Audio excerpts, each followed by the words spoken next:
ನೋಡಿ, ನಾನು ಹೇಳ್ತೀನಿ, ಸರ್ಕಾರಿ ಜಾಗದಲ್ಲಿ RSS ಗೆ ಪರ್ಮಿಷನ್ ತಗೊಂಡು ಮಾಡಿ ಅಂತ ಹೇಳ್ತಾರೆ ಹೊರತು ಅವ್ರನ್ನ ಸಂಪೂರ್ಣವಾಗಿ RSS ಬ್ಯಾನ್ ಮಾಡಿ ಅಂತ ಏನು ಕರೆಗೆ ಆಗ್ತಾ ಬರ್ದಿಲ್ಲ. ಸಂಪೂರ್ಣವಾಗಿ RSS ಬ್ಯಾನ್ ಮಾಡಬೇಕು ಅಂತ ಅಲ್ಲ. ಯಾರೇ ಆಗ್ಲಿ, RSS ಆಗ್ಲಿ, ಯಾವುದೇ ಸಂಘಟನೆಗಳಾಗ್ಲಿ, ಸರ್ಕಾರಿ ಜಾಗದಲ್ಲಿ ಏನಾದ್ರು ಕಾರ್ಯಕ್ರಮ ರೂಪಿಸುವಾಗ ಪರ್ಮಿಷನ್ ತಗೊಂಡು ಮಾಡ್ರಪ್ಪ ಅಂತ ಹೇಳಿದ್ದಾರೆ ಅಷ್ಟೇ. ಅದು ಎಷ್ಟು ಮಟ್ಟಿಗೆ ಅದು ಜಾರಿ ಮಾಡಕ್ ಸಾಧ್ಯ ಆಗ್ತದೆ ನೋಡೋಣ. ಈಗ ನಮ್ಮಲ್ಲಿ ಈದ್ಗಾ ಇದೆಯಲ್ರಿ, ರೋಡಲ್ಲೇ ನಮಾಜ್ ಮಾಡ್ತಾರಪ್ಪ, ಪರ್ಮಿಷನ್ ತಗೋತಾರ ಅವರು?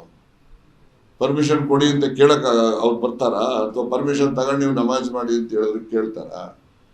ಎಲ್ಲ ಕಾನೂನುಗಳು ಮಾಡೋವಂಥ ಕಾಲದಲ್ಲಿ ಯಾವುದನ್ನ ನಾವು ಜಾರಿ ಮಾಡಕ್ ಆಗ್ತದೆ ಅಂಥವನ್ನ ಕಾನೂನು ಮಾಡಬೇಕೆ ಹೊರತು ಜಾರಿ ಮಾಡಕ್ ಆಗದೆ ಇರೋ ಕಾನೂನುಗಳನ್ನ ಮಾಡ್ಕೊಂಡು ಕೂತ್ಕೊಂಡ ಪುಸ್ತಕದಲ್ಲಿ ಇರ್ತಾವ ಅಷ್ಟೇ.